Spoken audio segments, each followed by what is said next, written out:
Bonsoir.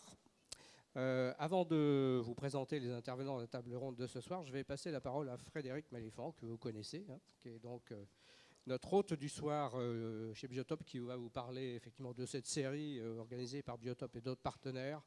Voilà, et vous dire un petit mot d'accueil. À toi, Frédéric. Merci Christian. Vous inquiétez pas, je vais faire très vite. Oui, donc je voulais déjà vous souhaiter la bienvenue. Donc je suis Frédéric Maléfant, je suis déléguée générale du Biotope. Je voulais expliquer deux toutes petites secondes ce qu'était le Biotope, puisque c'est pas une évidence pour tout le monde ce soir. Donc c'est ce bâtiment en fait qui accueille des structures, on va dire engagées sociétalement, qui sont des ONG, des associations ou des entrepreneurs sociaux qu'on accueille dans des espaces de bureaux, dans un espace de coworking. Et voilà, auquel on propose aussi des animations telles que voilà, la conférence de ce soir à laquelle vous allez assister. Au nombre de nos locataires ici, bien, on compte Action contre la faim et Plan international également, pour ne citer que. Mais on a aujourd'hui 31 structures qui sont installées sur les 6500 mètres carrés de ce bâtiment. Voilà, dans le cadre de nos activités, on a donc choisi d'organiser un cycle qui s'appelle Biocop 21, qui traite de l'impact sur le climat des secteurs d'utilité sociale. On s'est dit que c'était un prisme assez intéressant. 4 conférences ont déjà eu lieu, la 5e donc, se déroule ce soir. Et on terminera le 3 décembre par la dernière conférence qui sera dédiée effectivement au secteur social et sanitaire. Donc si ça vous intéresse, je vous invite à vous inscrire. Et puis on a fait le choix ce soir de maintenir la conférence malgré les événements. Voilà, c'est un peu notre façon à nous, petite façon de protester en quelque sorte, en tout cas de dire que la vie continue. Et je vous remercie d'autant plus d'être là et je remercie d'autant plus les intervenants d'être présents ce soir. Voilà, je laisse la parole à Christian et je vous souhaite une très bonne conférence. Merci. Merci Frédéric, merci beaucoup. Bonsoir à tous. Personnellement, je suis très heureux de retrouver ces locaux où mon agence rue principale a eu pendant quelques mois aussi un pied-à-terre. Au-delà de ça, oui, dans ce que vient de dire Frédéric, évidemment, nous sommes dans un moment particulier. Aujourd'hui, vous le savez, mais en même temps, le fait d'avoir maintenu ce débat, non seulement effectivement est une façon volontariste de montrer que les tordus ne gagneront pas, mais en plus c'est aussi une façon quelque part d'honorer le sujet. Quand on parle de réchauffement climatique, de solidarité internationale, on retrouve quelque part, même si évidemment on n'est pas dans les causes premières, quand même des phénomènes qui sont liés à l'émergence de tous ces phénomènes de djihadisme, de guerre asymétrique, de conflits identitaires, etc. Pour une raison très simple, c'est qu'effectivement, le réchauffement climatique entraîne évidemment des appauvrissements de terroirs, de territoires, donc des conquêtes de territoires, donc des enjeux de population, donc des déplacements de population, donc des enjeux de pouvoir. Et ces enjeux de pouvoir, évidemment, c'est une des composantes après de cette grande machine à laver dans laquelle nous sommes tous aujourd'hui, de cette géopolitique en reconstruction. Et je pense que ça viendra dans le débat aussi. Il ne faut pas ignorer, par exemple, que dans le cas de la Syrie, avant même effectivement le soulèvement de la population syrienne contre son dictateur, tout ça a été marqué dans les campagnes syriennes par 3 années de sécheresse qui ont fait effectivement que les récoltes ont été pendant 3 ans au fin fond de la Syrie profonde en déficit, et ce qui expliquait déjà un appauvrissement. Donc le cycle effectivement réchauffement climatique, pauvreté, insécurité, il est évident, tout comme il l'était déjà avant la Révolution française, où les années qui ont précédé la Révolution française ont été des années de disette, de famine, de glaciation, contrairement au réchauffement climatique, avec des hivers très rigoureux, etc. etc. Voilà. Je n'irai pas plus loin, mais donc ce que je vous propose ce soir, c'est effectivement, nous avons la chance d'avoir un panel d'intervenants très riche et très complémentaires qui œuvrent chacun évidemment pour cette solidarité internationale, mais dans des secteurs complémentaires, différents. Donc ça va être absolument passionnant de pouvoir les entendre. Ce que je propose, c'est déjà que je vous les présente, et après cette présentation, qu'on puisse rapidement donner la parole à chacun pour qu'il puisse dire, un peu présenter son entité, l'entité qu'il représente, et en même temps dire en quelques mots en quoi effectivement cette question du réchauffement climatique, du dérèglement climatique, je préfère dire, intervient, impacte dans son mandat et dans ses pratiques. Voilà. Alors, donc Mathieu Ruyer, vous êtes à côté de moi, donc je commence par vous. Vous êtes le délégué général du GERES. Voilà. Ensuite, Charles-Emmanuel Ballanger, vous êtes le directeur France-Europe de AD Action.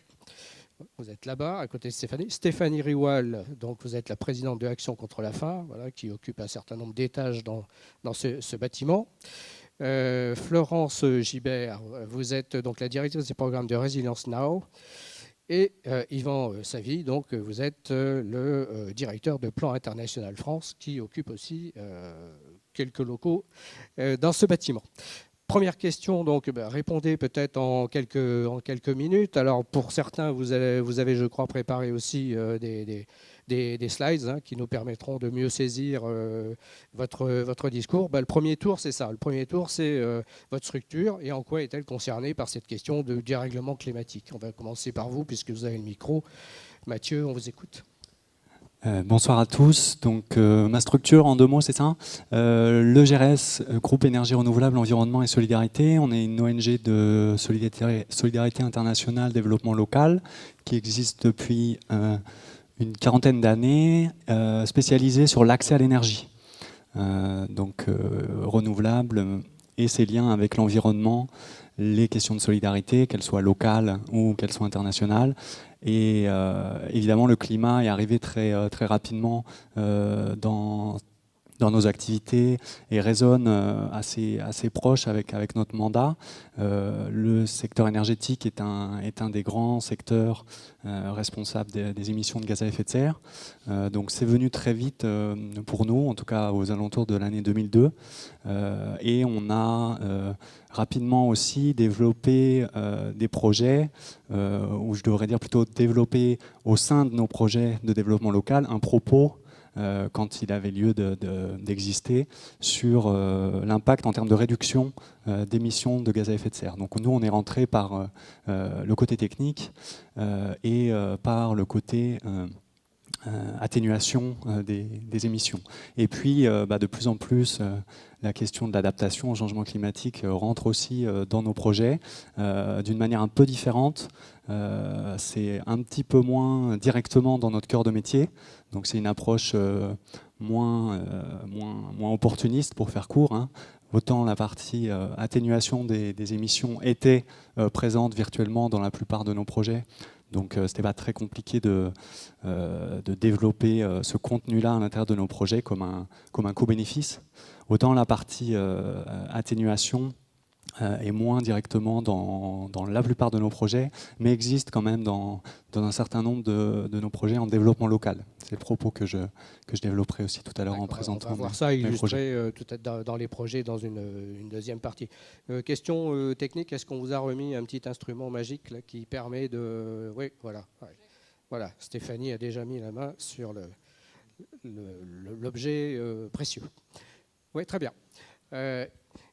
Yvan Savy, directeur de Plan International. Alors, Plan International, parrainage, mais plus que ça. Bien sûr, oui. Alors, on existe depuis 78 ans. Le cœur de notre mission, c'est la protection et l'éducation des enfants les plus vulnérables. Et la section française depuis ? La section française a été ouverte en 93.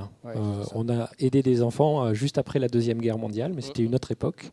Et on a réouvert la section en 93 pour appuyer des projets sur le terrain. Donc la protection et l'éducation des enfants, c'est au cœur de nos préoccupations depuis toujours. On fait ça aujourd'hui, on est présent dans 72 pays et on intervient directement dans 52 pays avec des équipes locales sur place. Le sujet de la protection des enfants les plus vulnérables, c'est un sujet où on voit émerger les enjeux de climat. Je vais vous donner un chiffre pour l'illustrer. Aujourd'hui, on estime que les changements climatiques, avec les impacts que ça a sur l'augmentation des catastrophes, ça tue environ 150 000 personnes par an. Et 90% de ces morts, ce sont des enfants. Dans le même temps, on a travaillé beaucoup et on continue à beaucoup travailler sur la réduction de l'impact du paludisme sur la mortalité infantile. Il y a 15 ans, ça tuait 1 million d'enfants chaque année. Aujourd'hui, on est en train de voir les chiffres arriver sur des ordres de grandeur de 400 000 enfants qui meurent chaque année. Donc on voit des tendances sur 15 ans où il y a une émergence de l'impact du climat sur la mortalité des enfants. Et de notre côté, grâce à l'effort de la communauté internationale, on voit au contraire qu'on peut obtenir des résultats et faire baisser la mortalité infantile sur d'autres sujets. Donc c'est ce qui nous amène aujourd'hui à travailler sur essentiellement comment est-ce qu'on prépare les populations les plus vulnérables à l'augmentation des phénomènes climatiques extrêmes qui ont des impacts très forts sur ces populations en termes de mortalité. Et depuis 78 ans qu'on existe, on a toujours mis la participation de l'enfant au cœur de notre démarche. Et quand on parle de changement climatique, on parle de l'impact que nous, on a aujourd'hui sur les générations futures.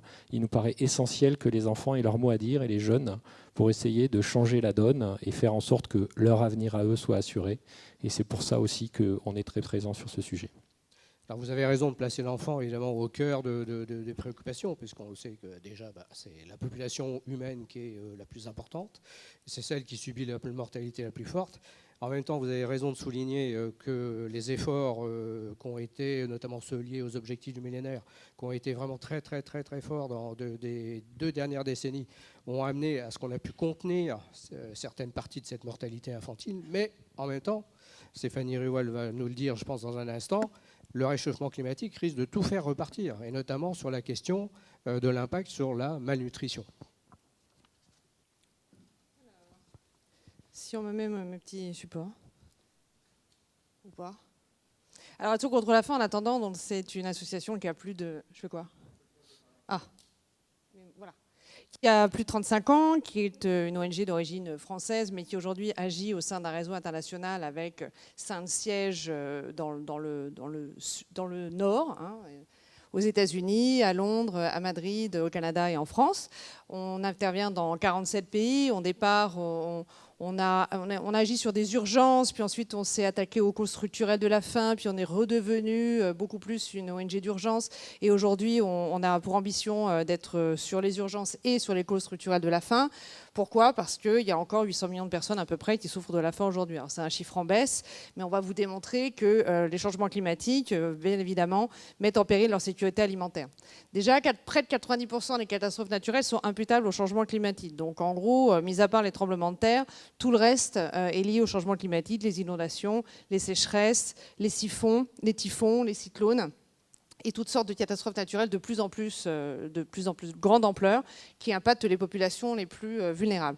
Alors on aime bien, chez Action contre la faim, essayer de faire des scénarios prédictifs avec des chiffres pour essayer d'alerter les politiques sur ce qui pourrait se passer si on restait sur la tendance actuelle ou bien si on l'inversait, ou pire, si on continuait à produire du CO2 comme on le fait. Et là, on estime que ce serait 600 millions de personnes de plus d'ici 2080 qui seraient impactées par le changement climatique et qui seraient sous-alimentées. Donc bien sûr, là je vais vous parler de sécurité alimentaire qui bien sûr ont des effets sur la nutrition et aussi d'eau, car le lien entre l'eau et la malnutrition des enfants en particulier est maintenant démontré. Donc bien sûr, ça agit sur la disponibilité, l'accessibilité, la stabilité et l'utilisation des aliments. Tout ce que je viens de vous dire, inondations, sécheresse, mais aussi pic de chaleur en plein milieu d'une récolte. Donc c'est pas une sécheresse continue, mais c'est ce qu'on appelle les pics de température qui tuent une récolte en quelques jours avec des phénomènes climatiques de plus en plus importants. Donc, quelles sont les conséquences, la réduction et la destruction des récoltes par ces... Donc là, je vous laisse parcourir le détail, mais bien sûr, ça a des impacts énormes sur la production alimentaire des pays les plus en dépendance de cette production, mais aussi une baisse de la qualité nutritionnelle des aliments. On ne s'attendait pas forcément à ça, entre le lien changement climatique et qualité nutritionnelle, mais nous, ça nous intéresse beaucoup. Il ne s'agit pas uniquement de produire de la nourriture, mais qu'elle soit également nutritionnelle. Une raréfaction des ressources et une hausse des prix alimentaires. Donc là aussi, on fait toujours des scénarios, mais on voit que le lien entre le prix des denrées alimentaires et les changements climatiques est très net.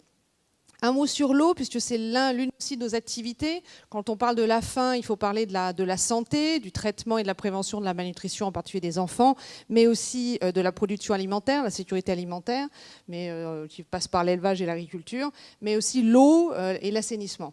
Et ça, c'est peut-être un peu moins net, et pourtant, on estime qu'il y aura 350 à 600 millions de personnes en risque d'insécurité par rapport à l'eau, par rapport à aujourd'hui, 75 à 250. Donc on voit une augmentation énorme de cette insécurité face à l'eau qui serait complètement liée au changement climatique. Donc là, je vous laisse parcourir les chiffres si ça vous intéresse, mais ce lien avec l'eau est un peu moins évident, un peu moins connu. Or, en ce qui nous concerne, quand un enfant n'a pas accès à une eau potable de qualité, il va avoir des maladies diarrhéiques en particulier qui vont lui faire perdre toute sa bonne santé nutritionnelle. Donc on est directement impacté. Pourtant, nous les humanitaires, pendant longtemps, on n'a pas vraiment intégré le changement climatique dans nos pratiques. C'est finalement assez nouveau par rapport à d'autres d'autres ONG qui l'ont intégré depuis longtemps. Mais aujourd'hui, avec les liens qu'on a pu créer avec les catastrophes naturelles et l'insécurité alimentaire et l'eau, c'est devenu un des sujets de premier plan pour Action contre la faim. D'autant plus que l'urgence aujourd'hui, elle est répétée et en fait l'urgence devient en fait le statut normal. Prenons le cas par exemple de Haïti où Action contre la faim est présent en urgence depuis maintenant 25 ans. 30 ans. 30 ans. L'Afghanistan, depuis le début, 35 ans, avec une insécurité alimentaire chronique qui s'ajoute aux situations de conflit. On tend même à démontrer, puisqu'en amont de la COP21, on tente de démontrer les liens entre les crises humanitaires, mais même aussi les conflits et le réchauffement climatique. Donc là, tu l'as évoqué pour la Syrie, ça se lie dans d'autres contextes également. Donc ce sont les populations les plus pauvres qui vont devenir le terreau de terrorisme et de conflits, de déplacement de population aussi, j'imagine qu'on y reviendra. Bien sûr. Charles-Emmanuel Ballanger, donc, directeur de Aide et Action. Peut-être un petit mot pour rappeler ce qu'est Aide et Action et montrer effectivement ce qu'une ONG d'appui aux écoliers dans tous les pays du Sud a à voir avec le réchauffement climatique. Oui, donc je suis directeur effectivement de Aide et Action France-Europe, puisque Aide et Action est une ONG qui a été créée en 1981, à l'origine pour construire des écoles là où il n'y en avait pas, de manière à permettre l'accès à l'éducation des enfants des zones les plus défavorisées. En plus de 30 ans, nous sommes passés de la construction d'écoles à aujourd'hui la recherche de solutions co-construites avec les partenaires du Sud, les ONG du Sud, les gouvernements, de manière à trouver des solutions sur un ensemble de facteurs permettant aux enfants d'avoir accès à l'école. Ce qui fait que nous avons développé 9 thématiques autour de l'éducation. Nous sommes donc une ONG qui est essentiellement et exclusivement centrée sur l'éducation. Autour de ces 9 thématiques, j'ai l'habitude de dire que ce sont des thématiques à la Tintin, de 7 ans à 77 ans, puisque nous sommes sur des thématiques autour de la petite enfance, l'accès à la scolarité pour la petite enfance, que dans le monde, notamment dans les pays en développement, il n'y a pas d'école maternelle. Or, on sait que la réussite en primaire passe par un éveil le plus tôt possible des enfants, et notamment par un éveil au travers de l'école maternelle. Donc la petite enfance, l'éducation des femmes et des filles, avec beaucoup de plaidoyer, beaucoup d'actions dans ce domaine, l'éducation à la santé, l'éducation à la formation professionnelle, l'alphabétisation des adultes, la création d'activités productrices de revenus, et l'éducation en contexte migratoire, ou en situation d'urgence et de post-urgence, par exemple. Alors, l'association, c'est 600 salariés dans le monde, 40 en Europe, avec 5 zones continentales, l'Europe, l'Afrique, l'Asie du Sud, l'Asie du Sud-Est et l'Amérique latine-Caraïbe, avec une présence dans 25 pays. Voilà globalement la présentation de l'association qui fonctionne et qui a débuté son fonctionnement en 1981 sur le parrainage comme plan, donc avec un lien de solidarité étroit entre un donateur ici en France et puis un projet ou un enfant ou une famille dans un pays du Sud. Alors aujourd'hui, en quoi nous sommes concernés par ces questions climatiques et de réchauffement climatique ? Tout simplement parce que le premier impact, on l'a dit, c'est sur les populations. On parle beaucoup d'impact sur l'environnement, mais l'impact direct, il est sur les populations. Nous sommes intéressés à ce sujet à partir de 2009-2010, puisque nous avons rédigé un rapport en 2011 qui s'appelle « Coup de chaud sur l'éducation, impact du changement climatique sur l'éducation ». Il est téléchargeable aujourd'hui dans le cadre de la COP21, on l'a remis en tête sur notre site internet. Et nous sommes aperçus au travers de la rédaction de ce rapport qu'il y avait des causes directes et indirectes liées à l'éducation, liées au climat sur l'éducation. Les causes directes, c'est tout simplement que lorsqu'il y a des événements climatiques anormaux, cyclones, inondations, eh bien les écoles sont détruites. Les écoles sont détruites et pour un exemple, en 2011, suite à des inondations très importantes au Pakistan, 16 400 écoles ont été détruites. Ça a représenté 1 800 000 enfants qui ont été privés d'éducation. Donc ça, ce sont les causes directes. Et parallèlement, comme les États mettent parfois du temps à mobiliser des fonds à nouveau, reconstruire ces établissements, plus les enfants sont éloignés de l'école longtemps, moins ils ont de chances de reprendre leur scolarité. On sait que lorsqu'on arrête une scolarité de plus de 2 ou 3 mois, on a 30% de risque de ne plus retourner, en plus de ne plus retourner à l'école par la suite. Voilà, donc ça c'est les causes directes. Les causes indirectes, on les voit moins, mais elles ont été citées. Les causes indirectes, ce sont des causes liées par exemple à l'économie de la famille. Une famille qui a vécu une sécheresse particulière et une perte de récolte, eh bien, elle ne peut plus aller envoyer son enfant à l'école parce qu'il y a des coûts aussi indirects à la scolarité, même si on parle de scolarité gratuite. Dans les pays du Sud, parfois, il faut emmener son repas, il faut payer le repas de l'enseignant, il faut avoir un costume pour aller à l'école, etc., etc.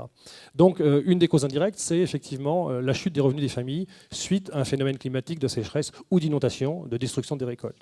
D'autres causes indirectes, c'est l'utilisation des enfants pour aider la famille à reconstruire la maison, à travailler dans les champs pour de nouveau ressemer, etc.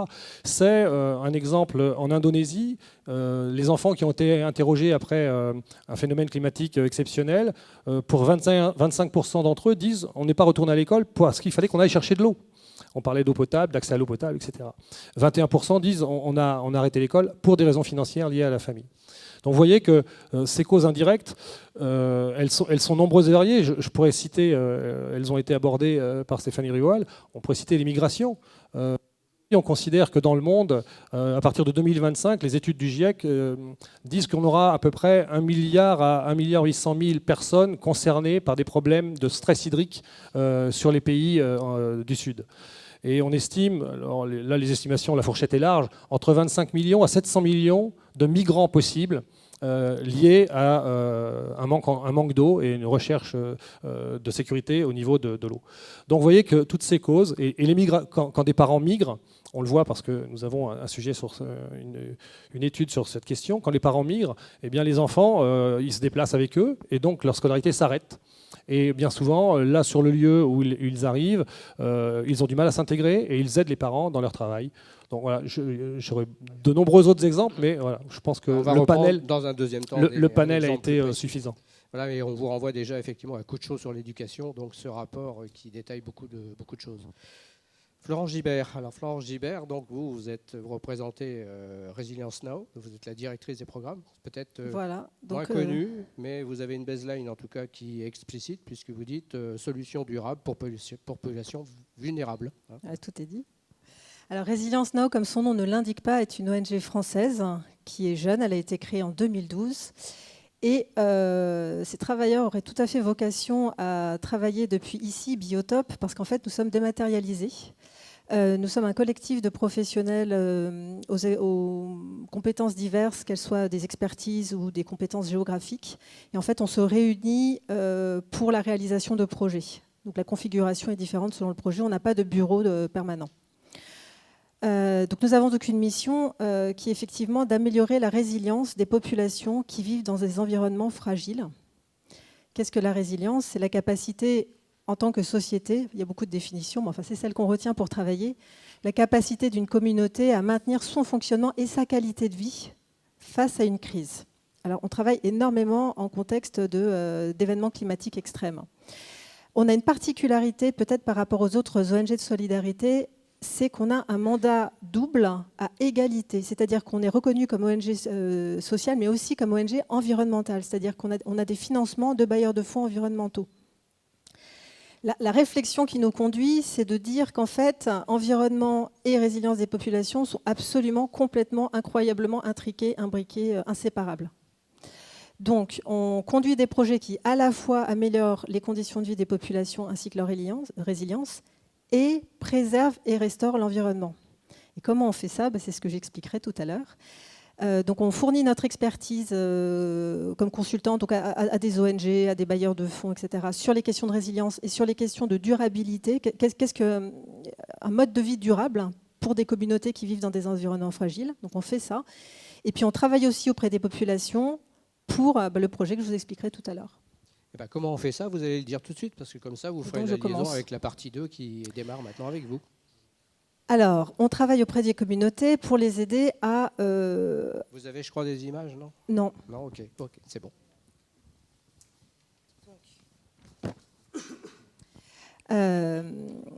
Donc, on facilite l'introduction de comportements durables auprès de communautés fragiles. Les mots sont importants. Pourquoi je dis qu'on facilite l'introduction? C'est parce que on ne pousse, on ne force rien, on met toutes les chances de notre côté pour que ces solutions soient effectivement adoptées. Comment on s'y prend? On utilise beaucoup la psychologie du changement et on a mis au point une méthode qu'on utilise et qui apparemment, avec un bon succès, voilà, auprès des communautés. On recherche des solutions qui doivent être à la fois durables et qui améliorent les conditions de vie des communautés, on est d'accord.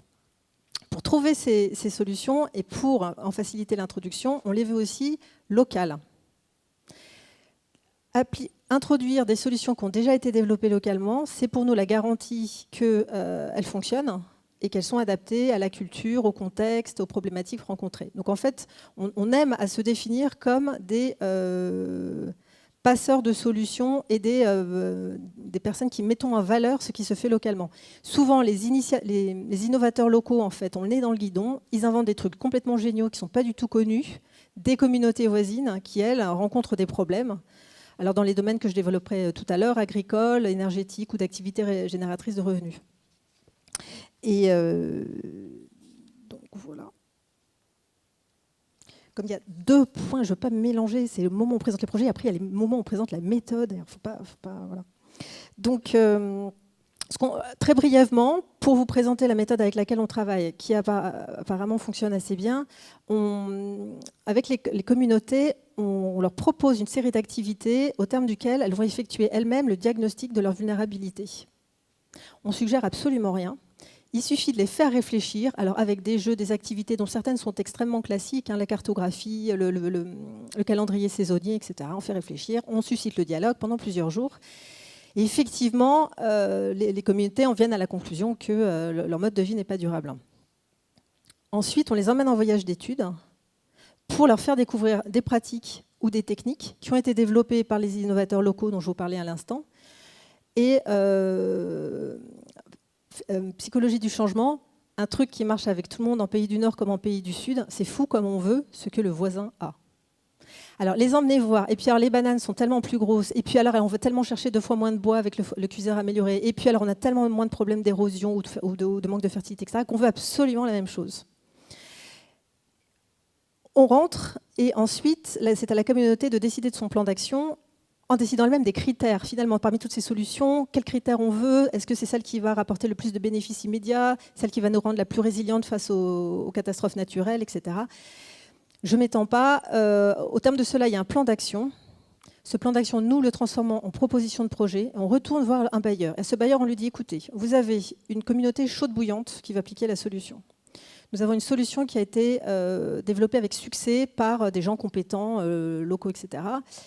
Et qui sont prêts d'ailleurs à former les communautés. Est-ce que vous êtes prêts à suivre? Et la bonne surprise du projet pilote que nous avons conduit, c'est qu'en fait, on n'a même pas eu le temps de retourner voir la communauté. Ils avaient mis en place par eux-mêmes les solutions qu'ils avaient découvertes. C'était au Burundi, c'est ça? C'était au Burundi. Au Burundi, et donc les Voilà. gens ont eu à choisir de l'apiculture, des foyers améliorés, Ah, ils ont vu tout etc., un tas de etc. projets. Alors, on en parlera tout à l'heure quand on parlera quel type de projet contre le changement climatique. Ils ont fait leurs courses et ils devaient évidemment justifier de leur participation. Hors de question qu'un bailleur finance sans que la communauté montre sa réelle motivation par sa participation. Et en fait, ils sont mis en place directement. Très bien. Charles-Emmanuel Ballanger, donc j'évoquais tout à l'heure le rapport coup de chaud sur l'éducation, et effectivement, il y a beaucoup de parties aussi concrètes où on voit des projets d'aide et actions en action. Tout à fait. Donc, puisqu'on a constaté que l'éducation, d'un côté, le climat avait une action sur l'éducation, on s'est dit l'éducation a une action, peut avoir aussi une action sur le climat, puisque je ne vais pas reprendre ce que vous connaissez tous de la phrase de Nelson Mandela, hein, l'éducation est l'arme la plus puissante pour changer le monde. Et donc, on a réfléchi à la façon de travailler avec les communautés, de la même manière que ce qui vient d'être dit, sur la conscientisation du rôle qu'on peut avoir sur le changement climatique et l'inversion de ce changement.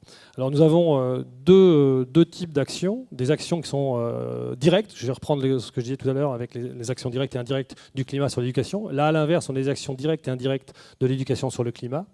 Des actions directes, tout simplement, c'est des actions qui sont centrées, une thématique, sur le développement durable. Et nous y ajoutons développement durable et citoyenneté mondiale. Parce qu'on sait bien que justement, l'impact d'un changement ici a un effet partout dans le monde. Donc, fort de ça, nous avons, je pense à deux projets particuliers. Un projet qui se trouve en République dominicaine, où là aussi, nous avons réfléchi avec les communautés sur ces questions de développement durable et de citoyenneté sur la République dominicaine, en essayant de leur faire prendre conscience des problématiques qu'ils pouvaient rencontrer. Et ils ont travaillé sur cette thématique avec des jeunes, des enseignants. On travaille dans ce cadre-là avec l'État, les universités, 2 universités et des communautés locales. Alors, ils ont mis en évidence une zone qui est une zone difficile, qui était autrefois très boisée, qui se déforeste complètement, qui est la zone frontalière entre Haïti et la République dominicaine. Cette zone frontalière, c'est aussi une zone fragile, puisque les Haïtiens, qui est la région la plus pauvre de l'île, passent en République dominicaine. Et donc, il y a toute une communauté de communes qui travaille sur cette zone frontalière. Et donc, à la fois, on a travaillé avec les 2 États, avec 2 universités, et puis les communautés, sur comment travailler ensemble pour reconstruire une zone forestière sur cette partie-là, et notamment sur la partie haïtienne qui est complètement déforestée, qui est pratiquement pelée. Quand on regarde l'île par avion, d'ailleurs, c'est assez extraordinaire. On a une partie de l'île qui est la partie sud-ouest, qui est assez verdoyante, et puis la partie nord-est, qui est nord-ouest et sud-est, la partie nord-ouest qui est Haïti, qui est complètement jaune et pelée. Et donc, on a travaillé sur ce projet, qui est à la fois un projet de reforestation, aussi de travail sur la partie agricole et pastorale, donc de maintien aussi d'une activité agricolo-pastorale sur cette zone, qui permet aux familles de vivre, et puis tout un travail sur la citoyenneté et apprendre à se connaître. Puisque peut-être que vous ne le savez pas, parce que ça n'a pas fait beaucoup de bruit chez nous en France, mais au niveau mondial, ça a été important. La République dominicaine a décidé de dénationaliser 800 000 dominicains d'origine haïtienne qui sont nés dans le pays, dont les parents sont nés dans le pays, mais il y a eu cette décision. Et aujourd'hui, il y a une grosse difficulté entre les 2 pays. Voilà, donc toute cette partie-là de travail a été faite avec des jeunes, avec des adultes, avec des communautés, avec des municipalités et 2 universités qui ont travaillé à la fois sur les questions environnementales et sur les questions de citoyenneté. Sur le Burkina, on a un autre projet qui s'appelle Éducation, eau et environnement, qui est un projet autour de ce qui était évoqué tout à l'heure par Stéphanie Rivoal, c'est-à-dire la question d'accès à l'eau et à la santé. La répercussion forte de l'eau sur la santé et donc de l'assainissement. Et donc là aussi, avec des communautés locales au Burkina, toujours dans l'espoir et dans l'esprit d'améliorer la qualité de l'éducation, donc de faire en sorte qu'il y ait plus d'enfants qui aillent à l'école, et que ces enfants soient mieux formés et conscience du rôle et de l'impact qu'ils peuvent jouer. On a travaillé avec les familles sur tous les aspects d'assainissement local, de traitement de l'eau, d'équipement, de forage, de surveillance des forages, par exemple, on ne laisse pas paître les animaux qui peuvent uriner autour du forage, etc. Enfin voilà, tout ce genre de choses. Et puis, ne serait-ce que la possibilité d'avoir de l'eau et des latrines dans les établissements.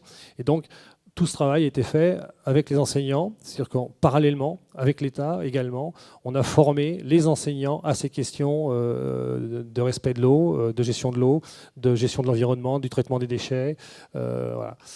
C'est 2 exemples d'actions directes.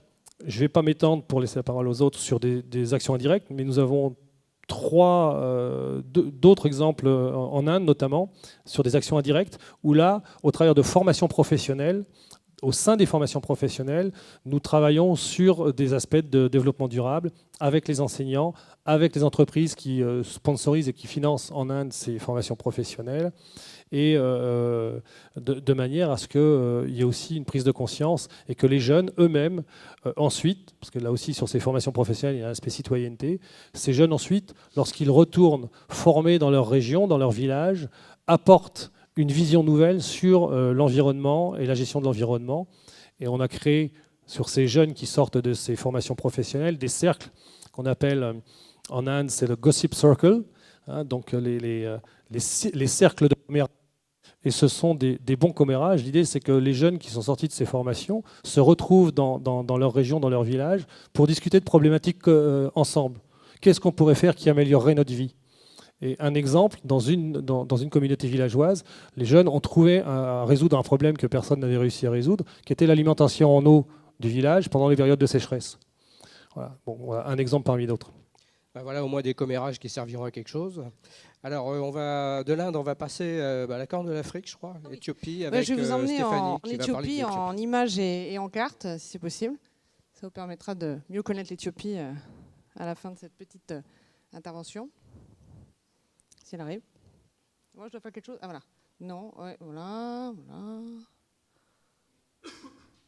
Donc l'Éthiopie, voilà à quoi ça ressemble. C'est quand même un pays de 87 millions d'habitants. Donc c'est un très grand pays dont 30% de la population est en dessous du seuil de pauvreté. On l'a ouverte en 85 plutôt suite à des populations déplacées suite à des conflits. Mais nous menons aujourd'hui des activités en sécurité alimentaire. En tout cas, mon focus va être surtout sur la sécurité alimentaire. Donc voilà un petit peu à quoi ressemble l'Éthiopie en termes de être en dessous ou au-dessus du niveau de la mer sur la carte de gauche, avec la zone montagneuse du milieu. Les précipitations avec la carte de droite, avec toute une zone désertique que vous pouvez nettement noter à l'ouest. Et puis enfin, le type d'activité pastorale ou agro-pastorale sur la dernière carte en bas. Donc ça vous donne un peu un panorama des zones géographiques de l'Éthiopie qui sont de toute évidence plus ou moins fragiles au changement climatique, et notamment toute la partie ouest. Quels sont les aléas et les moyens d'existence ? Donc on voit bien que les menaces qui pèsent sur l'Éthiopie et qui sont pour la vaste majorité d'entre elles liées au changement climatique sont le manque de précipitations, le manque de pluie bien évidemment, des zones qui peuvent être sujettes à l'inverse en violet aux inondations, les maladies de l'élevage, les maladies des animaux qui aussi sont liées à l'augmentation des températures. Les animaux sont plus sujets à des maladies si la température est plus élevée. Et qu'est-ce qu'il y a d'autre ? Les maladies qui peuvent peser sur les récoltes, qui elles aussi sont plus importantes avec des températures plus élevées. Donc on voit un pays qui est assez contrasté, et voici comment les populations réagissent à ces aléas, à ces menaces.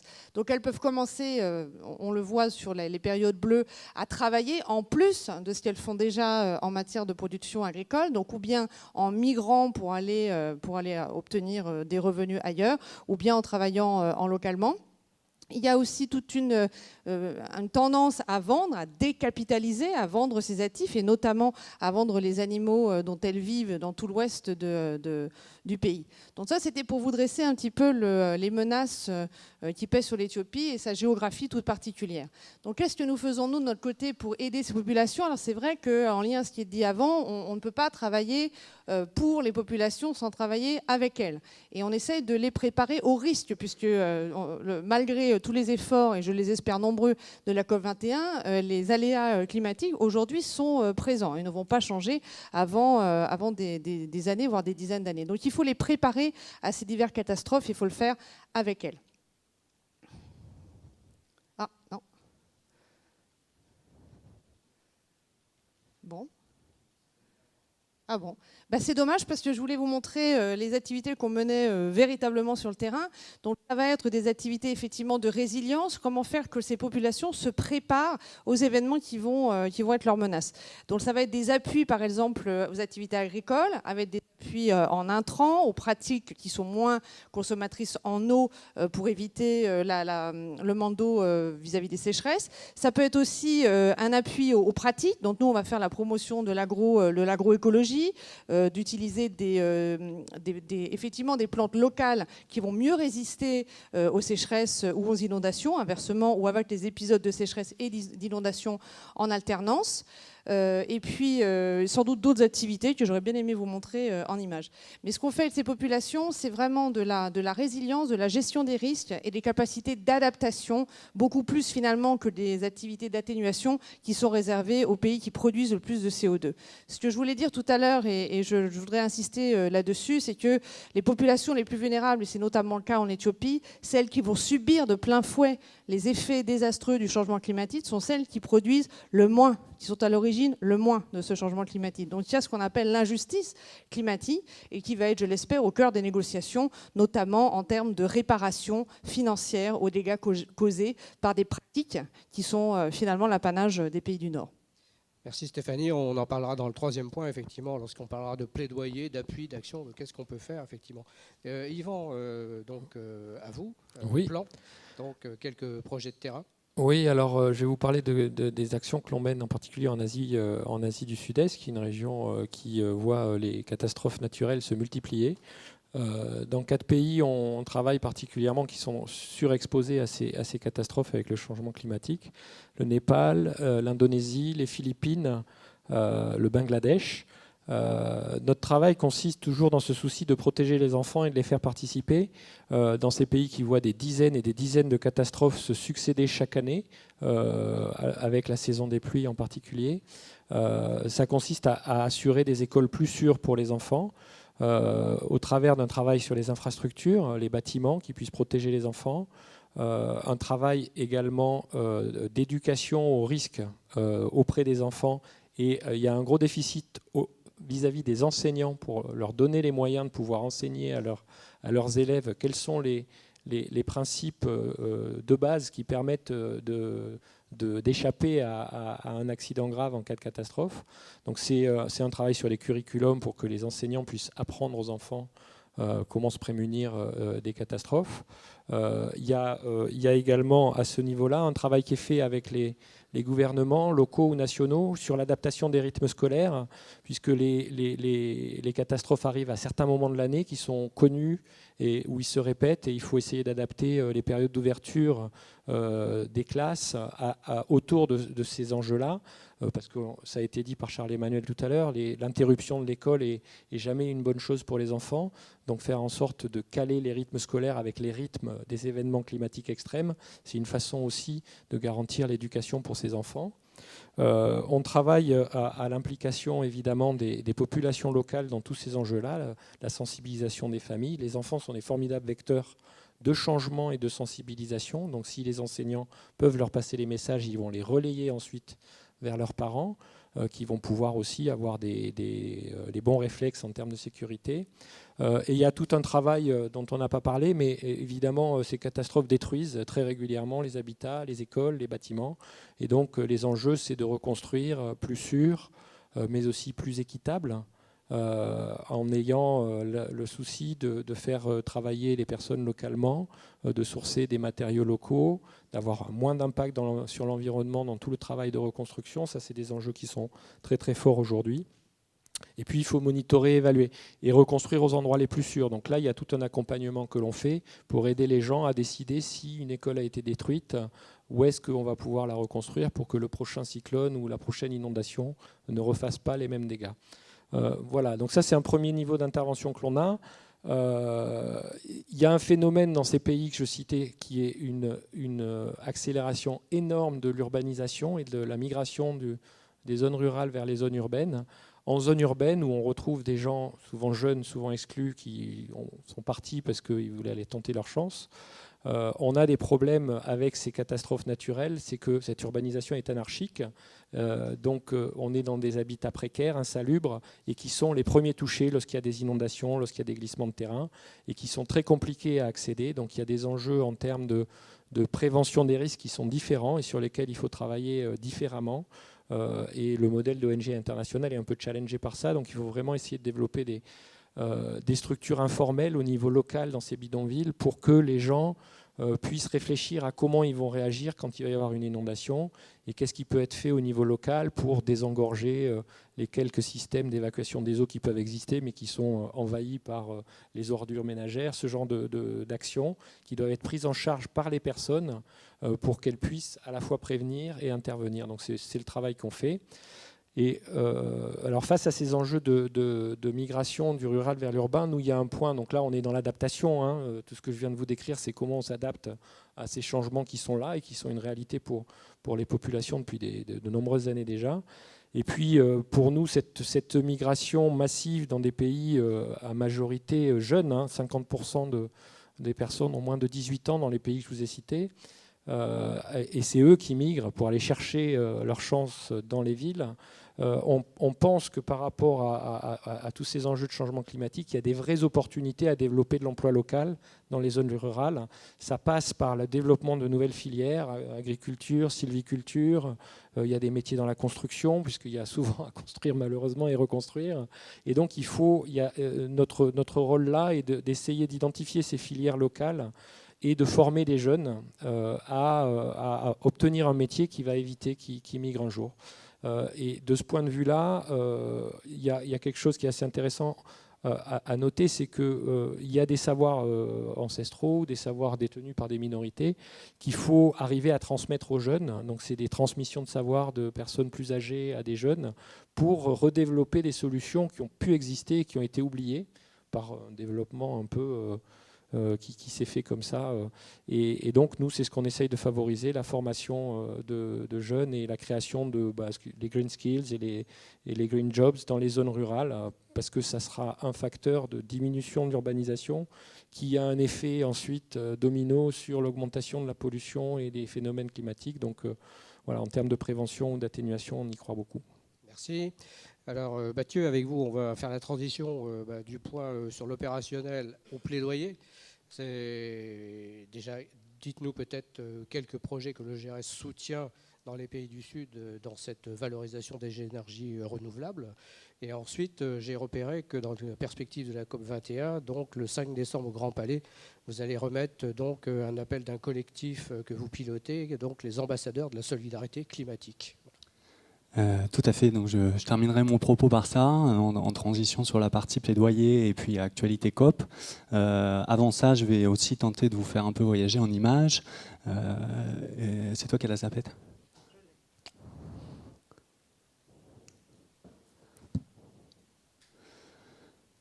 Ce que je ne vous ai pas dit tout à l'heure à propos du GRS, parce que effectivement ça fait la différence sûrement sur le panel. On est une ONG de taille relativement modeste, hein, on est dans une dizaine de pays et on tourne à 10 millions d'euros par an, donc beaucoup plus petit que Plan et ACF, Résilience, je ne sais pas. Donc on est une ONG de terrain en premier lieu et relativement peu développée en termes de taille, et on en est très content.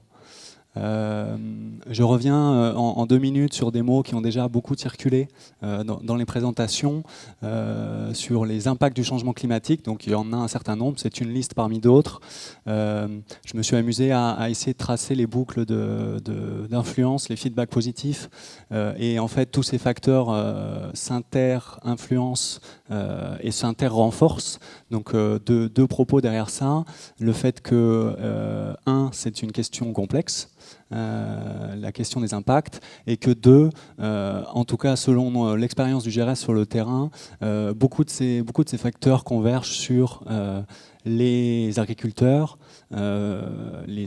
familiaux et les pays les plus pauvres.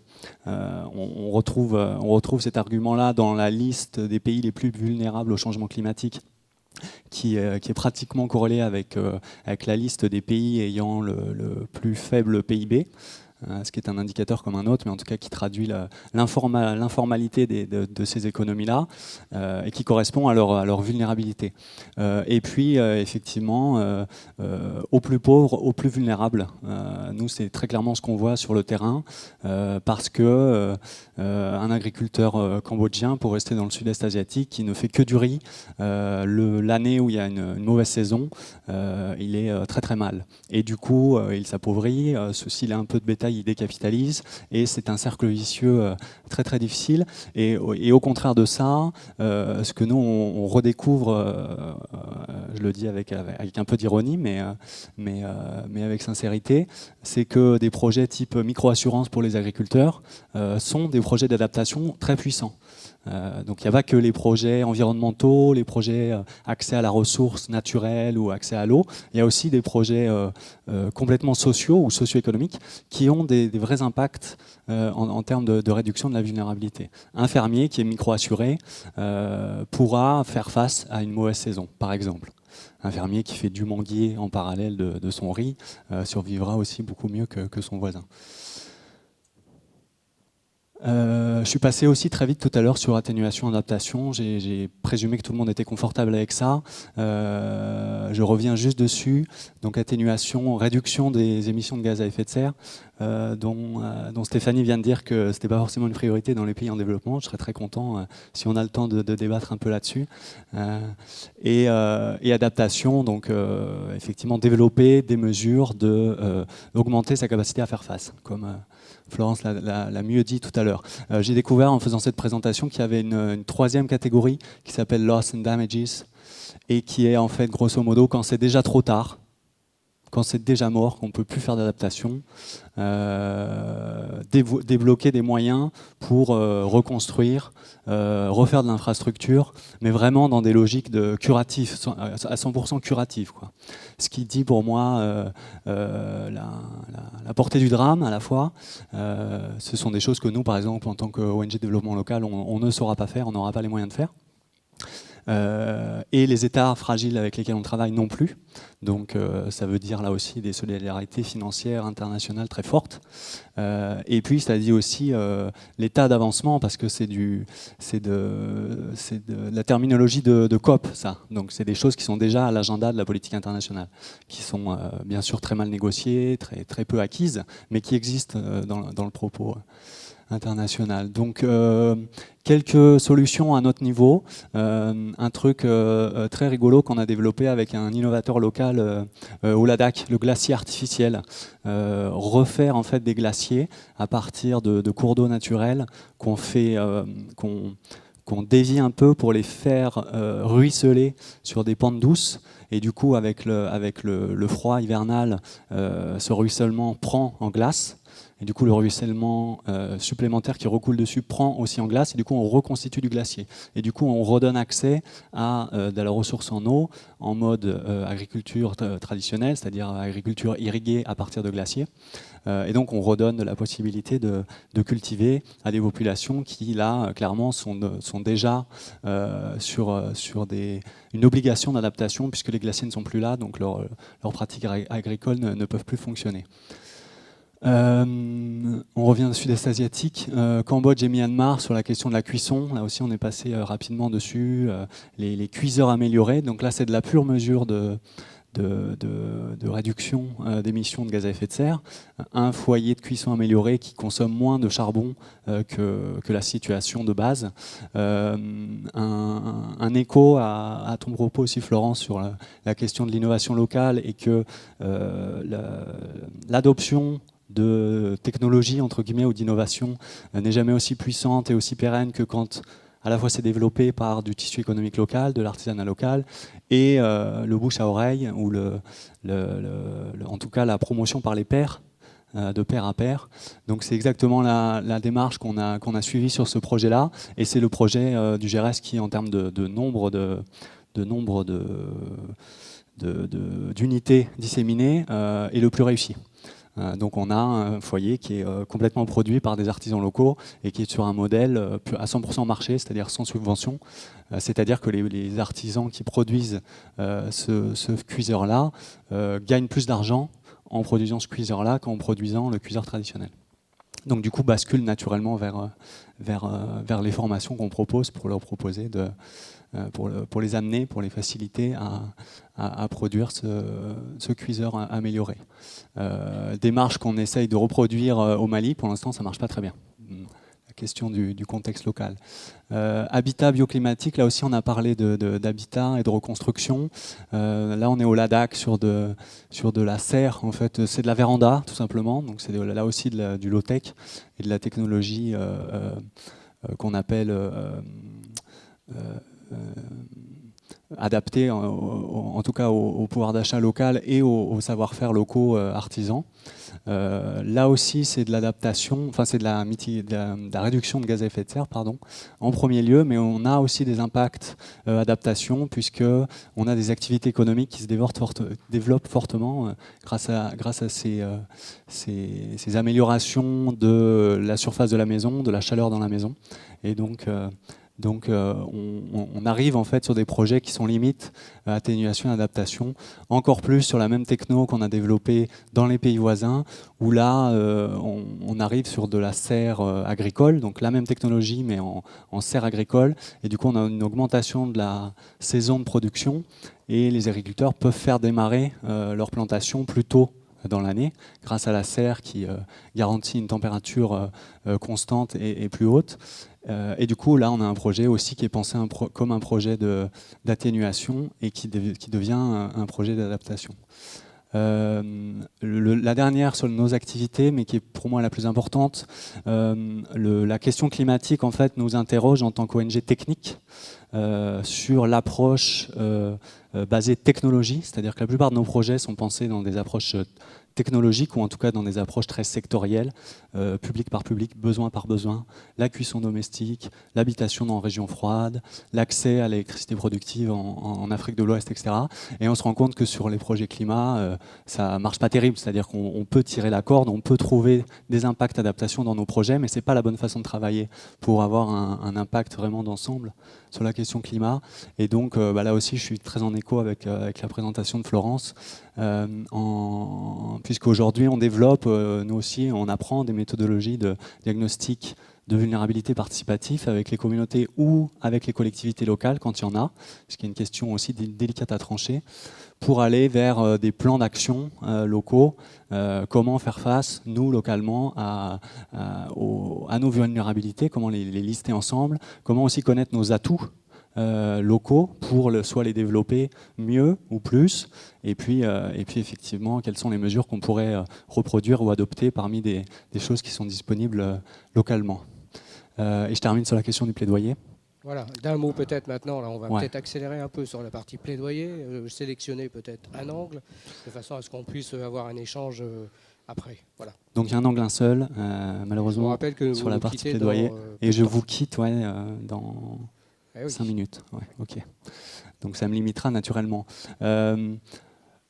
Notre approche de terrain et notre plaidoyer technique qu'on développe en France, notamment à travers Coordination Sud et l'animation de la Commission Climat Développement de Coordination Sud, qui est une plateforme d'ONG, nous amène à porter pour la COP, donc on profite très clairement du buzz médiatique de la COP pour essayer de faire avancer une de nos idées forces et d'augmenter la sensibilité à la fois des bailleurs internationaux mais aussi du grand public sur ce qu'on appelle la solidarité climatique. Pour nous, la question climatique nous renvoie directement sur notre cœur de métier en fait, d'ONG de solidarité internationale, c'est-à-dire on est tous solidaires en fait, sur cette planète à travers le climat comme à travers un certain nombre d'autres facteurs, mais le climat effectivement aujourd'hui était très mis en avant et pour de bonnes raisons.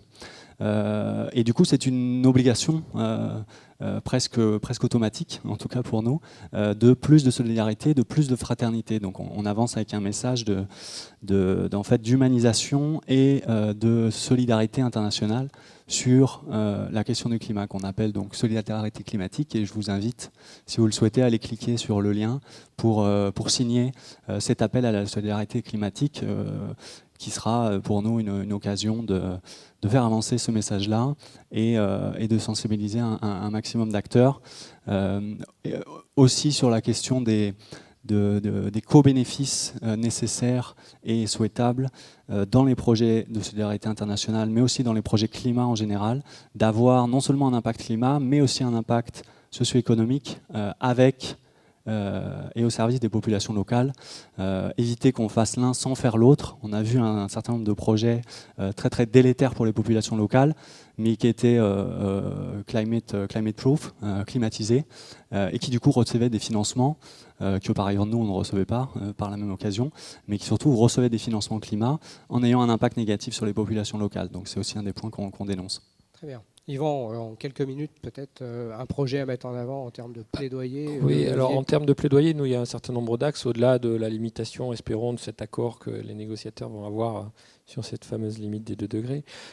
Nous, clairement, et ça lancera peut-être le débat, mais sans vous, malheureusement, nous, on est pour prioriser les moyens sur l'adaptation, en particulier pour les populations les plus vulnérables, sans oublier les enfants, parce qu'on constate déjà, je l'ai dit en introduction, la mortalité qui augmente avec les phénomènes extrêmes, et il faut donner moyens aux populations les plus vulnérables de s'adapter à cette situation qui existe déjà. Donc ça, c'est un axe important pour nous. Quelque chose que l'on souhaite également mettre en avant, c'est par rapport à notre priorité d'éducation et de protection, c'est que l'éducation au changement climatique, il faut mettre les moyens là-dessus, parce que ce problème ne va pas se résoudre en 5 ans, ni en 10 ans, ni même en 20 ans. Il va falloir des dizaines d'années pour le résoudre, et donc il faut équiper nos enfants, les générations futures, avec les concepts qui leur permettent très tôt de commencer à participer et à travailler aux solutions. Donc il faut mettre des moyens sur l'éducation au changement climatique pour protéger les enfants et pour qu'ils participent au débat et qui pèsent aussi sur les choix qui sont faits. Et pour conclure sur ce point de plaidoyer par rapport à problématique de droits de l'homme qu'on a tous en tête quand on travaille dans une ONG de solidarité internationale, nous on estime qu'il faut introduire des concepts d'égalité entre les générations.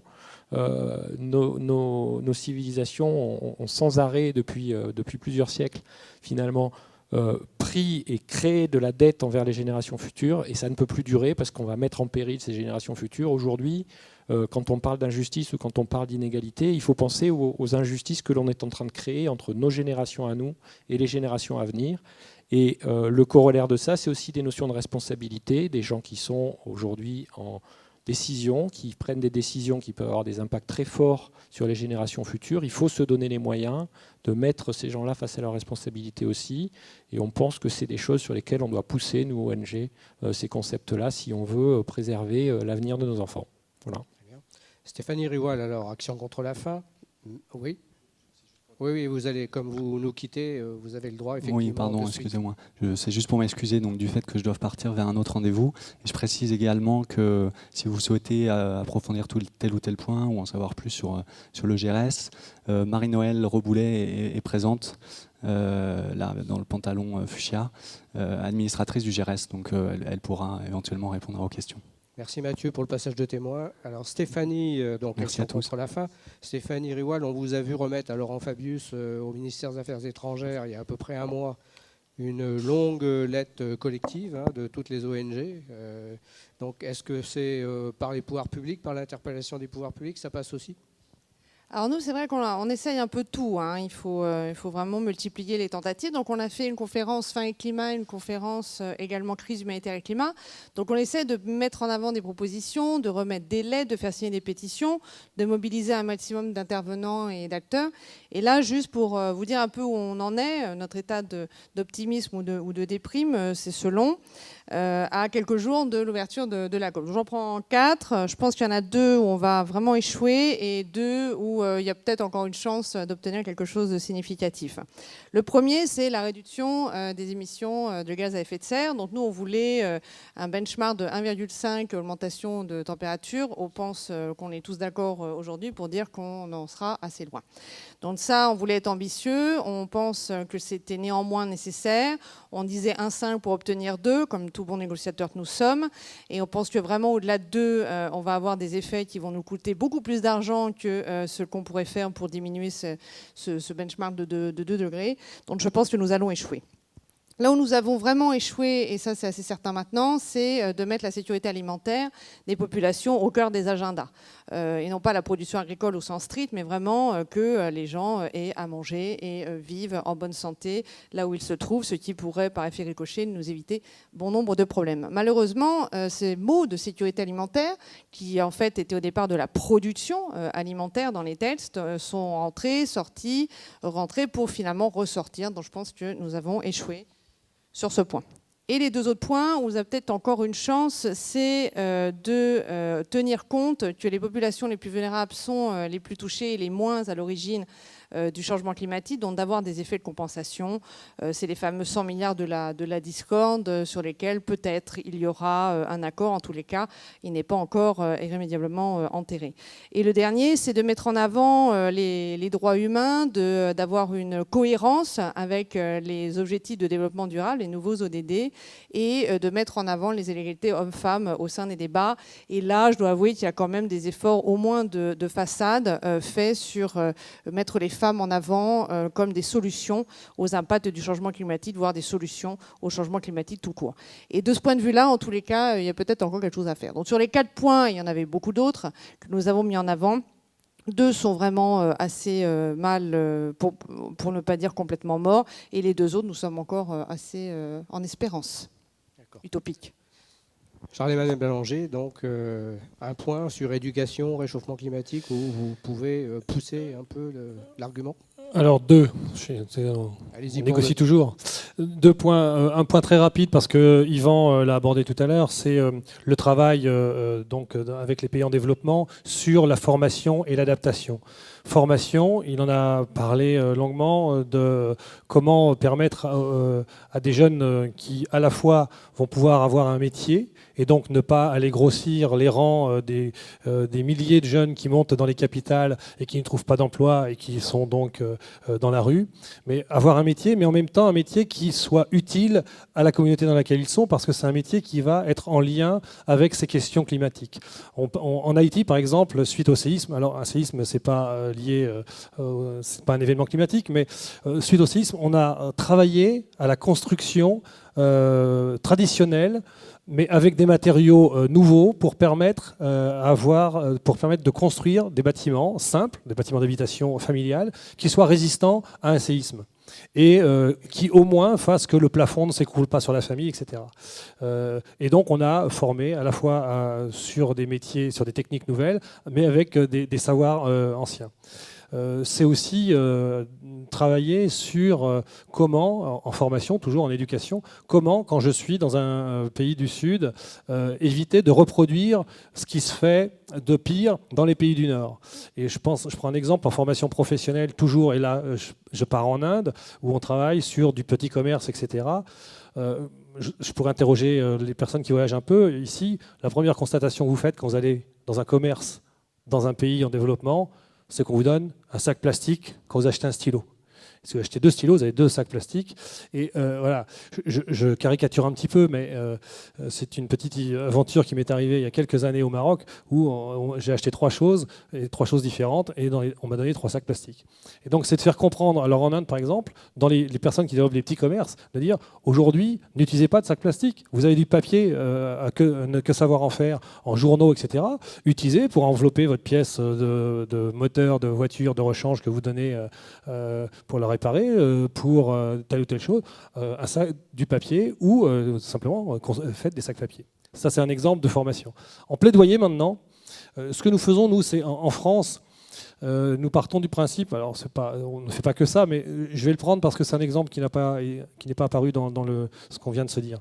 C'est travailler avec les jeunes. Nous avons près de 300 bénévoles en France qui vont dans les écoles faire ce qu'on appelle de l'éducation au développement et la solidarité internationale. Ces bénévoles discutent avec les enseignants et viennent proposer, avec des animations, avec des films, avec des jeux ludiques, aux enfants de primaire et de collège, tout un tas d'expériences et d'exercices sur le développement et la solidarité internationale, et notamment sur comment, quand je me comporte comme ça, qu'est-ce que ça donne à l'autre bout de la chaîne. Parce que ce sont d'abord les enfants qui vont être les adultes de demain, ça c'est un pléonasme, hein, mais Si on change déjà dans leur vision du monde, dans leur vision de la construction du monde, dans leur habitude, leur façon de faire, on a des chances de voir s'infléchir et se modifier les comportements qui peuvent être climato-néfastes. Je prends l'exemple, il y a quelques années, la sécurité routière avait fait toute une communication autour des enfants sur papa, mets ta ceinture. Aujourd'hui, si vous montez dans une voiture, un adulte monte dans une voiture et qui ne met pas sa ceinture, c'est son fils, sa fille qui derrière a mis sa ceinture, lui dit. Et je pense que toute la communication, le plaidoyer qu'on fait autour des enfants, autour de l'éducation, au développement de la solidarité internationale, peut porter ses fruits. C'est un travail de longue haleine. Mais pour reprendre ce que dit Pierre Rabhi, c'est l'histoire du colibri. Oui, il faut avancer avec une goutte d'eau, mais on y va. Chacun fait sa part et on va y arriver. Florence ? Alors, les idées que nous portons, je l'ai évoqué tout à l'heure, qualité de vie, résilience des populations et maintien de l'environnement sont inséparablement liés. On ne peut pas imaginer aujourd'hui un développement sans prendre en compte l'impact environnemental des solutions proposées. Alors, le rapport avec le changement climatique, il faut apprendre à vivre mieux avec moins de ressources. Ça permet l'atténuation. Si on vit avec moins de ressources, on maintient les écosystèmes, en tout cas là où on travaille, on maintient les forêts, on maintient les territoires, on maintient la terre arable. Ça maintient tout ça, des services écosystémiques qui participent du maintien du climat. Mais apprendre à vivre mieux avec moins de ressources, c'est aussi une question d'adaptation parce que les ressources vont de fait se raréfier. Donc ça, c'est la première idée que nous portons. Pas de programme de développement sans prendre en compte l'impact écologique et le réduire le plus possible.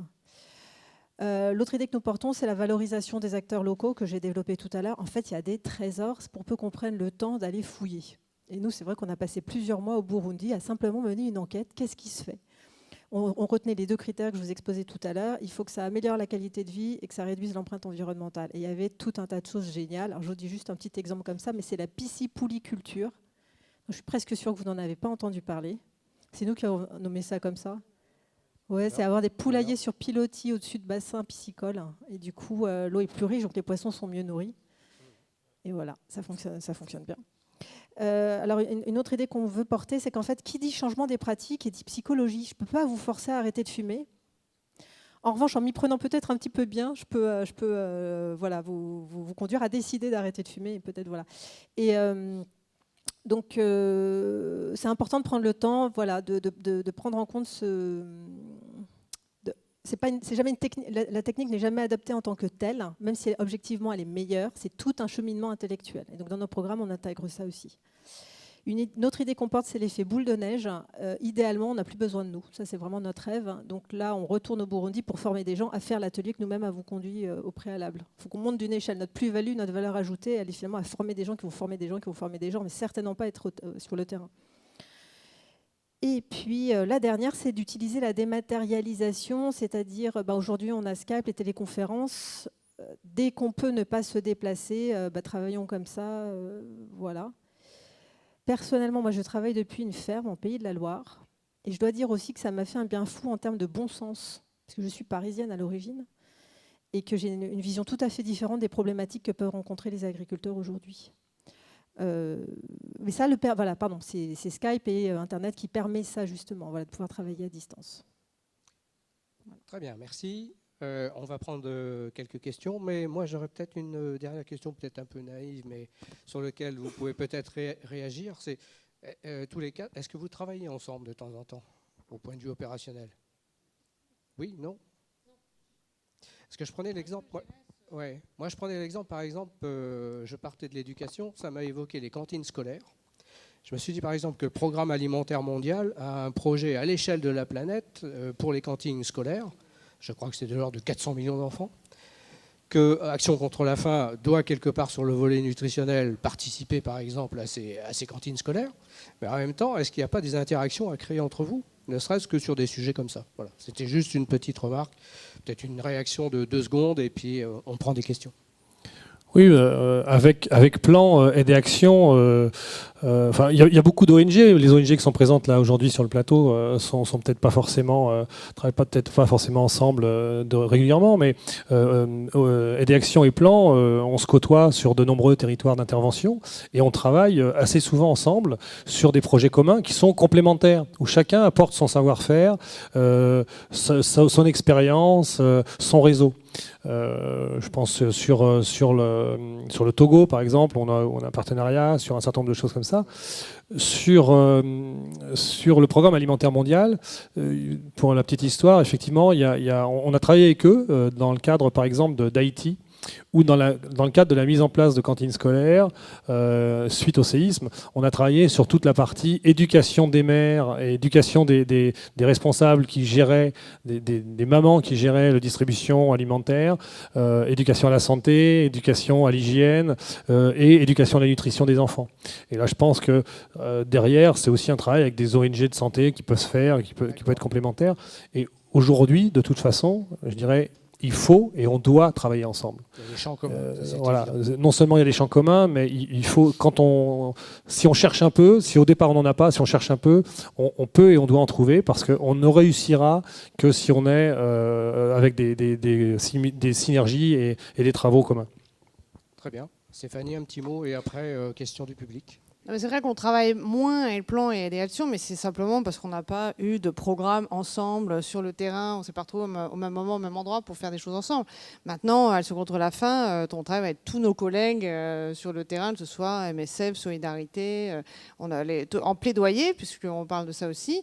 On n'envisage pas de faire du plaidoyer tout seul, ça n'aurait absolument aucun sens. Au contraire, plus on est nombreux à signer une pétition, plus elle a de sens. Donc les différentes conférences qu'on a pu mener ou les pétitions qu'on a mis en ligne, on les a fait avec nos collègues. Ça, c'est évident. Donc, je pense qu'on n'est pas en compétition du tout sur ces enjeux-là. Nous, on met à disposition toute notre production scientifique et littéraire largement avec les autres et vice-versa. Donc on n'est absolument pas dans cette compétition. On n'a pas forcément l'habitude, ça c'est vrai. Maintenant, depuis une dizaine d'années, on le fait beaucoup mieux.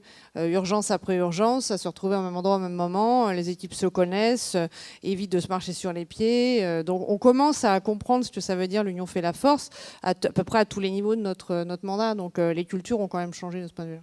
Très bien. Question peut-être ? Oui, monsieur.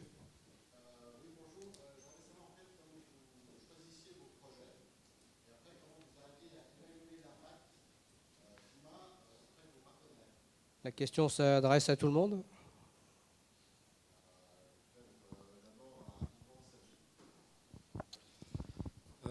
Les projets, ce n'est pas nous qui les choisissons, c'est les populations locales et nos collègues sur le terrain qui les définissent avec eux en fonction des besoins qui sont identifiés. Et après, nous, notre rôle ici à Paris, c'est comme ça qu'on travaille chez Plan International, c'est d'arriver à trouver les financements. Alors bien sûr, donor-driven, program-driven, il y a un certain nombre de programmes qui vont être construits sur l'initiative d'un bailleur. Mais nous, comme on est dans un ancrage local, on ne conçoit pas de programme qui ne répondent pas à un besoin qui a été identifié par les personnes avec qui on travaille. Alors, sur l'évaluation de l'impact de nos programmes en matière de que ce soit d'adaptation ou d'atténuation en termes de climat, on a... il faut pas se le cacher, avoir des moyens de mesurer ça, c'est toujours difficile de convaincre les bailleurs, donc c'est pas toujours évident d'obtenir ça, et c'est là que de travailler en consortium, ça peut avoir du sens, ou sur le plaidoyer, essayer de se faire financer de la recherche.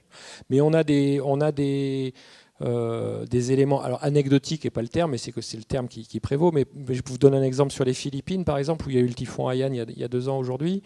Il y avait eu un énorme de travail de fait dans un certain nombre de districts, dans Eastern Visayas, où on avait eu un programme pilote qui avait été fait là.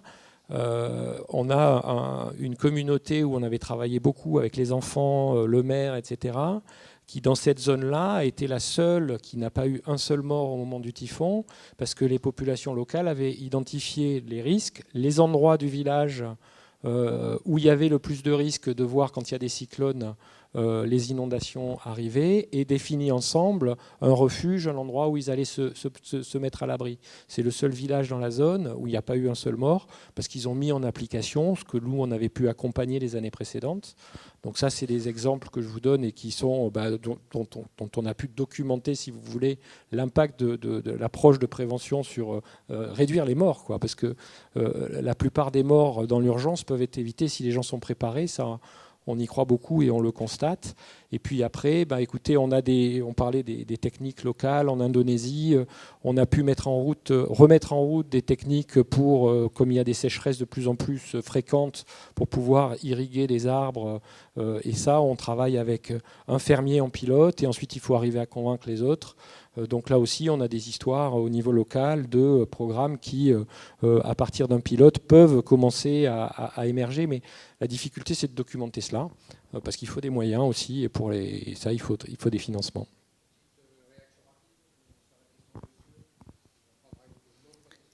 Alors le choix des projets, nous, notre objectif est grand, il est d'éradiquer la faim. Donc à partir de là, nos projets sont guidés par cette ambition. Et on va faire plutôt des analyses un peu scientifiques sur comment on va le faire et où, en faisant des enquêtes nutritionnelles qui vont nous donner la prévalence de la malnutrition aiguë, la malnutrition chronique, et aussi la couverture, qui fait quoi, les enfants ont-ils accès ou pas à un hôpital dans un certain rayon, etc. Donc ça, c'est vrai qu'on va plutôt le faire nous qu'avec les populations, parce que c'est du domaine du scientifique. On va déployer des programmes avec les autres, là où il y a des besoins qui ne sont non couverts.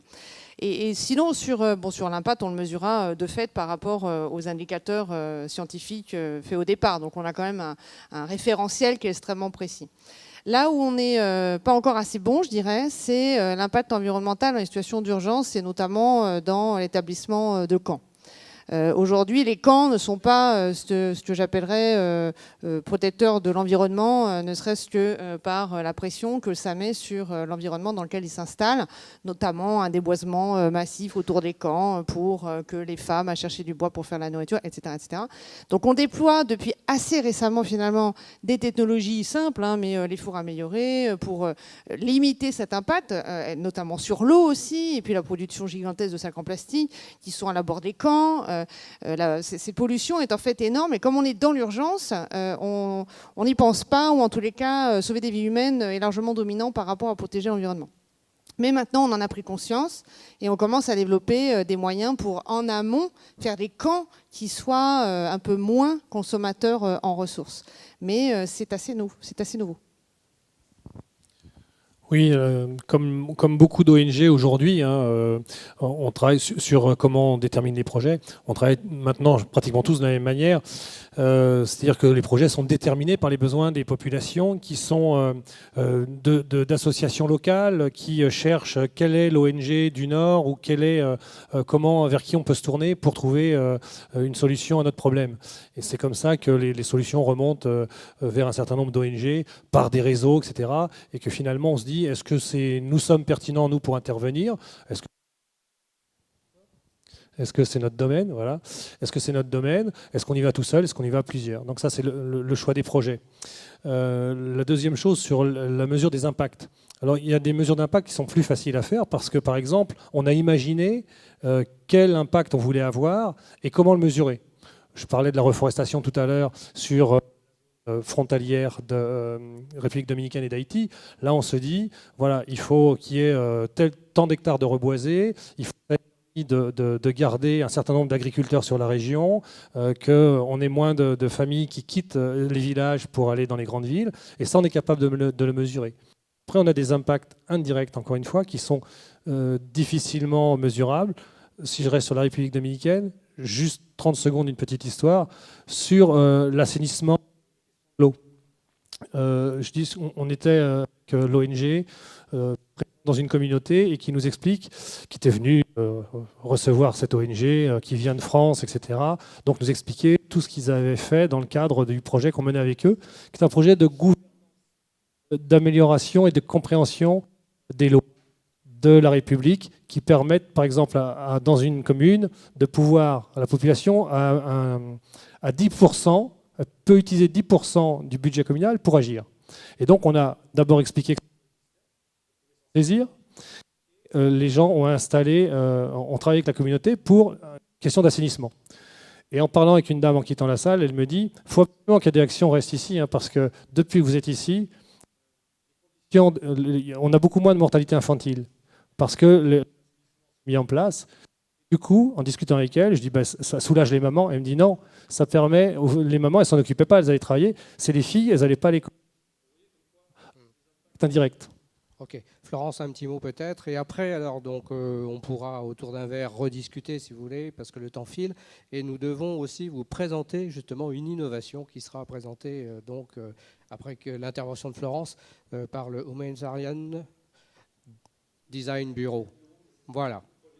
Ok, donc voilà, on a encore un projet, un vrai projet à voir en chair et en os, et en plus dans le noir. Donc voilà. Florence. Donc, rapidement, donc nous on a un méta-projet qui est toujours le même, qui est celui de passer les solutions. Mais quant aux solutions qu'on transmet, alors donc on mène cette enquête, elles doivent répondre à une problématique rencontrée par nos bénéficiaires. Donc c'est souvent dans les domaines agricoles, par exemple l'augmentation de la fertilité, l'augmentation de la production, dans les domaines énergétiques, utiliser moins de bois carburant, et activités génératrices de revenus. Voilà comment augmenter son revenu. Elles doivent, ces solutions, être respectueuses de l'environnement et améliorer les conditions de vie. Elles doivent être aussi duplicables, c'est-à-dire qu'un gros projet mené par le gouvernement, on ne pourra pas le répliquer, donc ça ne nous intéresse pas. Après, on n'a aucun critère, on ne fait pas de politique au faciès, ça peut être mené par des organisations de diverses tailles, de diverses catégories. Et puis je ne sais plus ce que je voulais dire. L'essentiel doit être. Voilà, c'est ça, le type de projet qu'on diffuse. Merci à nos intervenants là, pour cette heure et demie de débat tout à fait passionnante, riche et puis nourrie d'exemples. Donc maintenant, on va avoir effectivement la présentation d'un projet innovant qui touche à la fois à l'humanitaire et au design. Et ensuite, je vous convierai à partager un verre tous ensemble pour poursuivre tous ces débats. Qui prend la parole ?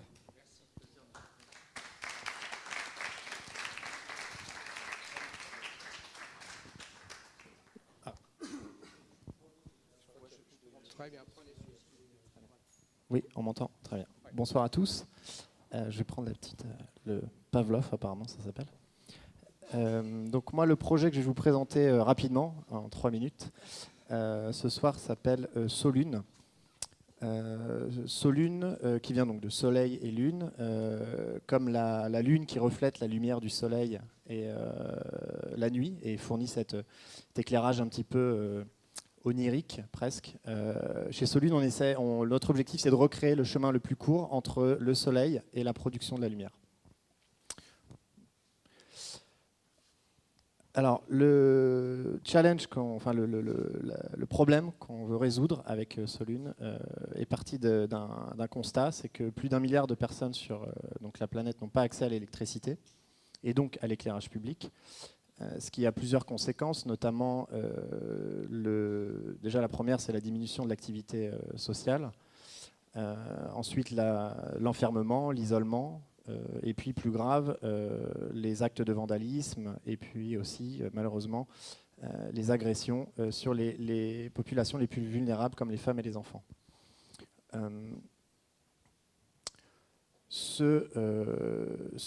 Et donc de là nous est venue l'envie de résoudre un problème qui est l'accès à l'éclairage public dans évidemment les zones privées d'électricité, isolées, et en particulier chez les populations vivant dans les situations humanitaires d'urgence, qui vivent principalement dans les camps de réfugiés.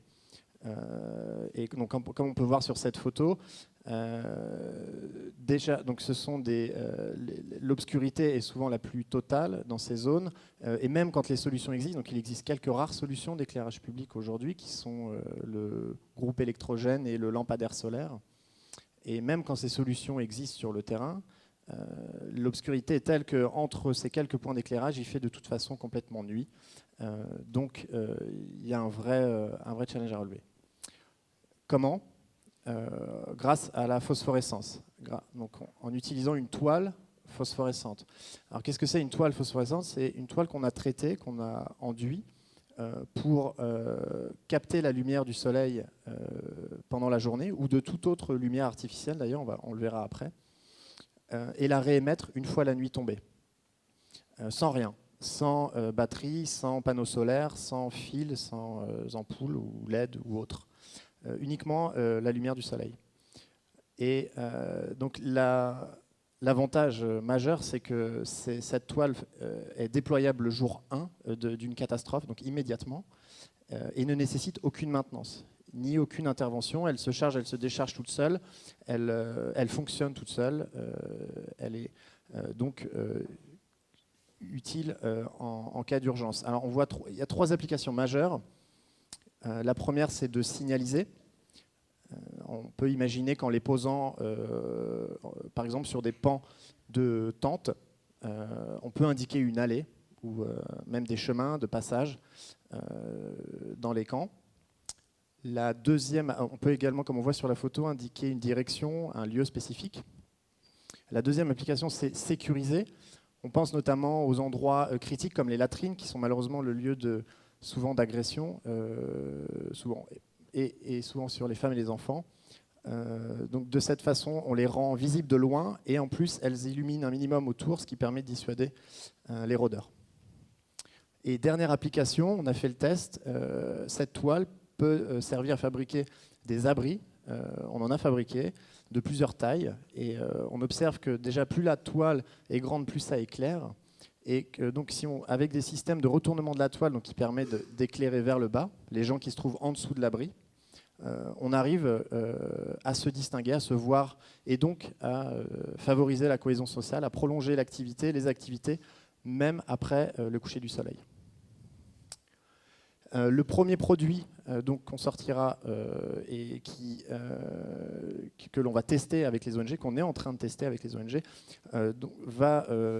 aura les mêmes caractéristiques de résistance que la toile qui existe déjà, hein, la toile classique de l'UNHCR qui est utilisée dans la plupart des camps. Et en plus, elle aura donc la propriété de pouvoir capter la lumière et la réémettre. Donc, et je finirai là-dessus, les 3 impacts majeurs de ce produit sont d'abord, le premier, c'est l'impact social, améliorer la sécurité et la cohésion sociale. On parle de rupture de l'obscurité. La deuxième, c'est le fait que cette toile est non toxique, il n'y a aucun composant dessus, et la formule qui est utilisée pour la phosphorescence est non toxique et recyclable. Et dernier impact, c'est en favorisant les activités après le coucher du soleil, ça permet de développer l'activité économique, même une fois la nuit tombée. Voilà. Merci. Merci François. Démonstration, je crois, par Antoine. Donc oui. Donc est-ce qu'on peut éteindre? Voilà, super. Voilà. Donc voilà un exemple. Donc elle s'est chargée à peu près 1h30 à la lumière donc artificielle. Et donc ça, c'est le premier prototype de toile qu'on a fabriqué, qu'on a testé sur les abris aussi. Et voilà, ça vous donne une idée de l'illumination. Donc il y a encore des éclairages parasites là, parce que c'est vraiment dans l'obscurité totale que ça produit tout son effet. Mais voilà, ça vous donne déjà une idée de l'éclairage. Et donc, on peut imaginer que je ne sais pas, par exemple, sur une tente sur 3, on peut on peut illuminer une allée, et ça marche toute la nuit. Voilà. Bravo, super projet. Alors, bonsoir, je voulais juste vous rajouter un tout petit mot. Donc, en effet, je voulais vous montrer le principe du retournement, mais ça sera donc pour une autre fois. Vous dire aussi que c'est un projet qui est porté par une agence un peu particulière qui s'appelle Humanitarian Design Bureau, comme l'a présenté Christian tout à l'heure. On est une agence, plutôt un bureau d'études spécialisé dans le développement de solutions techniques pour le monde humanitaire, urgence et développement. Aujourd'hui, on avait quand même les représentants des deux. C'est assez intéressant, en effet, de porter des réflexions de l'urgence, dès le premier jour, sur quelque chose qui peut évidemment se développer et être peut-être déjà une solution à long terme, voire de résilience par la suite. Voilà. Donc l'idée, c'est d'accompagner ça avec une démarche technologique, et c'est l'idée du Humanitarian Design Bureau. Voilà, on accompagne aujourd'hui certains projets avec cette démarche spécifique, au design aussi, parce que c'est quelque chose aussi qui est important, d'avoir une vision d'ensemble que le design permet. Voilà, je vous remercie. Bonsoir.